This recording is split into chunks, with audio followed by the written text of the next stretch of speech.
খাবার, ভাজা খাবার, অ্যালকোহল, সিট্রাস ফ্রুটস যেমন কমলা লেবু, লেমন, টমেটো, কফি, ক্যাফেইন যেগুলোতে থাকে, কার্বোনেটেড ওয়াটার বা কার্বোনেটেড ড্রিঙ্ক এগুলো এবং অ্যালকোহল, এগুলোকে ট্রিগারিং ফ্যাক্টরস বলে, এগুলো থেকে আপনাকে দূরে থাকতে হবে। পরের পয়েন্ট হচ্ছে রাত্রে যখন ঘুমাবেন মাথাটাকে উঁচু করে ঘুমাবেন, যাতে স্টামাকের কন্টেন্ট গ্র্যাভিটির জন্য উপরের দিকে উঠে না যেতে পারে, নিচের দিকে যেতে থাকে।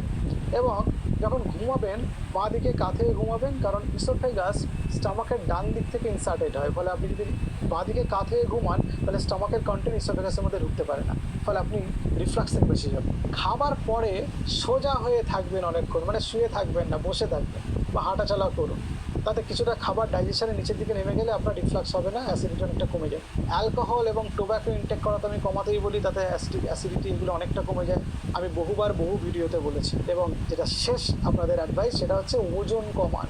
দেখা গেছে যাদের ওজন বেশি তাদের অ্যাসিডিটি, রিফ্লাক্স এগুলো অনেক বেশি অ্যানাটমিক্যাল রিজনের জন্য, মানে পেটের মধ্যে প্রেশার বেড়ে যাওয়ার জন্য হাইটাল হার্নিয়া হয়েছে, সেখান থেকে রিফ্লাক্স হচ্ছে, অথবা পেটের মধ্যে এত প্রেশার বেড়ে গেছে গ্যাস্ট্রিক সেপিটাল জাংশনের স্ফিংটার থেকে সেটা টাইটলি বন্ধ থাকতে পারছে না, খুলে যাচ্ছে, তার জন্য স্টামাকের কন্টেন্ট ইসোফেগাসে ঢুকে অ্যাসিডিটি করছে বা রিফ্লাক্স করছে। অল্প অল্প করে খান, বারে বারে খান, ছোটোবেলা থেকে শুনে আসছেন, করে দেখবেন, তাহলে আপনার গ্যাস্ট্রিক অ্যাসিডিটি, ইনডাইজেশন, রিফ্লাক্স এগুলো কম হবে। কিছু ট্রিগার ফ্যাক্টর আছে যেগুলোকে আমি অ্যাভয়েড করতে বলি, ইনফ্যাক্ট যারা খুব বেশি অ্যাসিডিটিতে ভোগে, যেমন ফ্যাটি খাবার, মশলাযুক্ত খাবার, প্রসেসড খাবার,